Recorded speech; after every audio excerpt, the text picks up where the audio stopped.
Kemudian berlaku juga kadang-kadang kita tidak mengikut qaul yang diputuskan oleh Imam Asy-Syafi'i dengan qaul jadid, kita ikut qaul qadim. Contoh, sembahyang maghrib ada tempat tuan-tuan di Jelebu. Saya sembahyang di Jelebu masa tu, ada tunggu dia.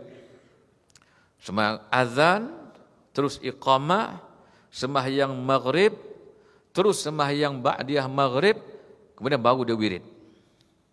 Ini lain daripada yang kita amalkan. Yang kita amalkan macam mana? Azan, lepas tu pergi keluar berburak-burak, 10 minit kita tunggu, lepas tu masuk dalam balik, qamat, lepas qamat kita wirid, lepas tu kita sembahyang sunat, lepas tu pergi luar balik. Nah, tak? Ini yang kita amal sekarang ni. Nah, tak? Yang kita amalkan di masjid-masjid kita. Kalau masjid kampung lain pula. Azan, tengah azan, mokok keluar. Lepas tu tunggu 10 minit, masuk dalam balik. Ini qaul yang mana satu kita amalkan ni? Yang sembahyang tadi azan, iqamah, sembahyang, ba'diyah, wirid. Itu adalah qaul qadim bagi qaul jadid bagi Imam Syafi'i. Qaul jadid makna apa dia? Fatwa baru Imam Syafi'i ketika di Mesir. Kemudian yang kita buat sekarang ini macam mana? Itu adalah qaul qadim.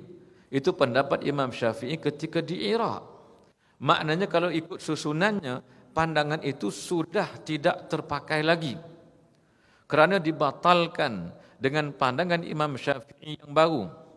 Namun siapakah yang mentarjih pandangan ini yang perlu kita pakai? Inilah mujtahid-mujtahid, di antaranya Al-Imam Nawawi yang dikatakan sebagai mujtahid tarjih.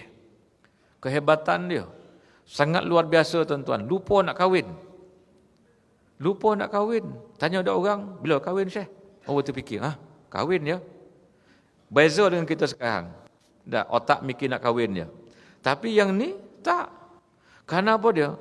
Kerana talazzuz, berasa lazat, berasa sedap dengan nikmat ilmu. Ini Imam dahulu.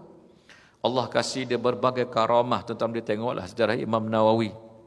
Karamah ni ada pada ulama ahli sunnah. Lain pada ahli sunnah saya tak jumpa lagi tuan-tuan. Tak jumpa lagi. Kalau tuan jumpa tak tahulah. Yang bukan ahli sunnah, yang menolak kewalian, maka mereka tak ada wali di sisi mereka. Tak ada. Wali nikah ada. Wali yang punya karamah ni tak ada. Sebab dia pun tak terima.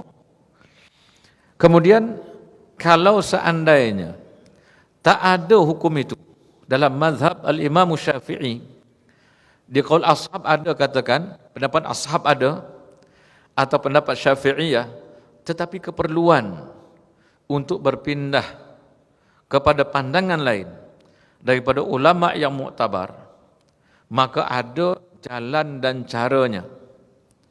Maka dibahaskan dalam usulul fiqh berkenaan dengan kita pindah mazhab bukan tatabbu'ur rukhas.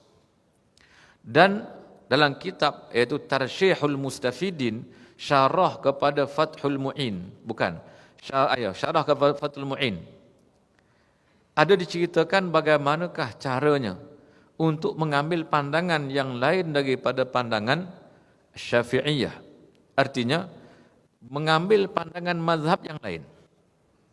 Tuan-tuan, mujtahid mutlak kata Imam Asy-Syafi'i, nak pindah kepada mazhab lain, nak ambil pandangan siapa? Ashab mazhab Hanafi atau ashab mazhab Maliki, atau ambil pandangan mujtahid mutlak dia, Imam Malik, yang setara, sejenjang dengan Imam mutlak, mujtahid mutlak yang kita tinggalkan. Imam kita Imam Syafi'i. Yang selevel Imam Syafi'i itu adalah Imam Abu Hanifah, Imam Malik, Imam Ahmad Ibn Hanbal. Kita tinggalkan pandangan Imam Syafi'i, bolehkah kita mengambil pandangan ashab Imam Malik? Maknanya kita meninggalkan dua mujtahid mutlak, meninggalkan Imam Syafi'i, meninggalkan Imam Malik, mengambil pandangan ashab yang setara sebanding dengan ashabus Syafi'i. Maka di situ ada kaedah yang tertentu. Bukan sewenang-wenang kita mengambil pandangan lain, meninggalkan pandangan mujtahid mutlak kita. Kita tinggalkan mujtahid mutlak Imam Asy-Syafi'i. Kita kata ini tak sesuai, katakan dalam masalah kita masalah khiyar, katakan ada khiyar panggil khiyarur ru'yah dalam masalah muamalat. Mazhabnya mazhab Imam Malik. Ada keperluan atau tidak? Ada keperluan zaman sekarang yang banyak orang pakai food panda. Khiyar terjadi setelah melihat benda yang sampai. Ini panggil food panda ni kan. Mazhab Maliki ada membahaskan. Jadi keperluan ada atau tidak? Ada keperluan untuk berpindah mengambil pandangan mazhab Imam Malik. Tapi apakah mengambil pandangan Imam Malik sendiri selaku mujtahid mutlak dia, atau mengambil pandangan daripada ashab Imam Malik? Maka ada susunan-susunan cara-cara untuk kita mengambil pandangan lain. Maka semua itu tetap ahli sunnah, masih kerangka ahli sunnah, cuma kita memperincikan sahaja dalam mengambil pandangan yang masih dalam kerangka ahli sunnah, keluarga ahli sunnah, tapi ada adab yang tertentu.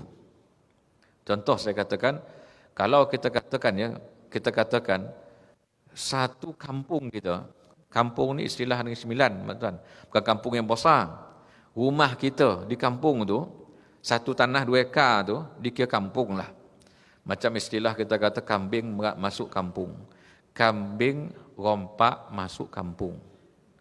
Dululah, sekarang tak pakai istilah tu dah. Kambing merompak masuk kampung. Tapi kambing tak jadi perompak. Tapi istilah orang Negeri Sembilan macam tu. Kambing rompak pagar. Rompak pagar tu makna dia mana masuk dalam kawasan rumah lah.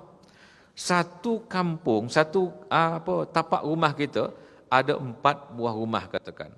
Depan tu rumah ibu ayah kita. Ni rumah kakak kita. Belakang rumah abang kita 2 buah. Satu kawasan kan, boleh ke sesuka hati masuk bilik abang kita sesuka hati? Tak boleh. Bolehkah masuk ke rumah bilik anak-anak dia sesuka hati? Tamu anak dara dia? Tak boleh. Maknanya ada cara tertib adab dia, sekalipun itu adalah kerabah kita. Tuan-tuan, bagi sedekah pun ada kaedah dia. Jiran sebelah menyebelah, ni jiran sebelah menyebelah ni, kita ada makanan, katakan, makanan yang tak boleh bagi 2 lah, contoh, makanan tu. Atau benda yang tak boleh dibagi 2.